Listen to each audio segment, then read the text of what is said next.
Shabbat shalom à tout le monde, bien que ce n'est pas encore Shabbat. D'accord? Et deux questions qui sont un petit peu liées pour un champion sur la paracha de la semaine. Donc, chapitre 26 et le verset 22, 23, 24.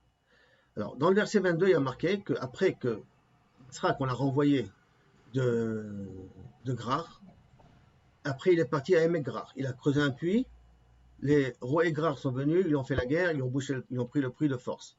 Il est parti après à Shitna. Shitna, il en a fait là-bas, Essek plutôt, Hachem, Essek, excusez-moi. Et il a fait là-bas un puits, et de nouveau là-bas, ils sont disputés avec lui.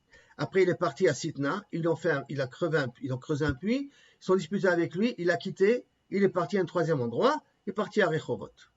Vayatek Misham, le verset 22, Vayarpiru Be'er Acheret, Velo Ravu Aler, il n'y a pas eu de dispute là-dessus. Vayikrashma Rehovot, c'est pour ça qu'il appelle Rehovot, de là vient la ville de Rehovot, c'est dans le même endroit d'ailleurs. Vayomer Ki Ata Irchiv Hashem Lanu, maintenant, Akosh Baruch Hu, Baruch Hashem, il nous a élargi nos frontières. Ou Paris, ou Baaretz, et on peut maintenant se développer. On peut ouvrir notre économie, on peut ouvrir notre industrie, on peut commencer à s'installer comme il faut. Donc c'est super. Donc théoriquement, maintenant, Israël doit rester à Rehovot et développer Rehovot. Verset 23. Vayal Misham Beersheba. Tu viens de sauf pouvoir creuser un puits.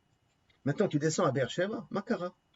Tu viens de dire juste auparavant, maintenant on peut se développer dans le territoire. On n'a plus de problème. Ah, on n'a plus de problème, donc je descends à Beersheba. Quel rapport?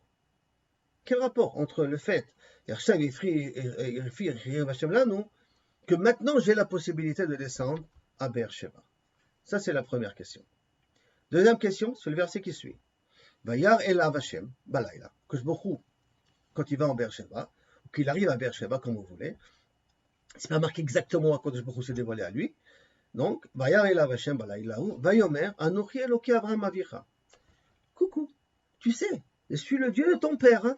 Genre du style, je ne te connais pas. En première rencontre dans notre vie, je suis le Dieu de ton père. Hein? Altira, n'aie pas peur. Qui tra Anochi, car je serai avec toi.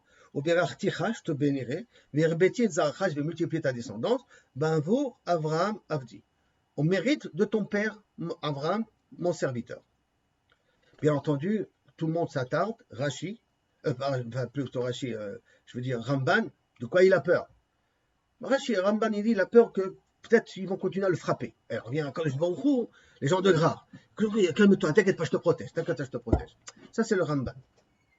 Je voudrais que vous regardiez un petit peu le Or HaChaim, comment lui, il explique de quelle est la peur qu'il a. D'accord? Or HaChaim, c'est une explication. Mais avec le Or HaChaim, maintenant, je pose la question. Est-ce que c'est la première fois qu'Akadosh Baruch Hu s'est dévoilé à Yitzhak? Du style, hey oh, je suis Eloké Avraham Avicha, tu sais, hein? Montez Perek Kavav, Pasuk Bet. Perek Pasuk Bet, il y a marqué, Kavav Bet, le 26-2. Là-bas, il ne se dévoile pas, hein? Il ne dit pas qui il est, comme si c'est normal. Tout le monde le connaît. Alors, Yitzhak le connaît en tout cas. Habite dans ce pays, tout ça, tu vas l'hériter. La promesse, l'alliance que j'ai eue avec ton père, je vais la faire avec toi. Multiplierai je vais donner tous ces territoires-là. Tout ça par le mérite que ton père m'a écouté, et qu'il a écouté tous les préceptes. Donc, à cause de c'est déjà volé à Abraham, à Yitzhak. Je les ai volés à Yitzhak. Alors, c'est quoi cette phrase-là? Oh, oh, je suis le Dieu de ton père Abraham, tu sais, hein? Comme si c'est la première fois qu'ils se rencontrent. Ma'apshat. Pourquoi avoir un type de langage de ce genre-là? Et de répéter encore une deuxième fois, bah, vous, Abraham Abdi, hein? C'est Bisrout, Abraham Abdi, que tu as tout ce que tu as. Regardez le Or HaChaim et réfléchissez aux deux questions. Peut-être ça va nous permettre de comprendre dans la vie comment on doit se comporter dans certaines situations. Be'atzlacha et Shabbat Shalom.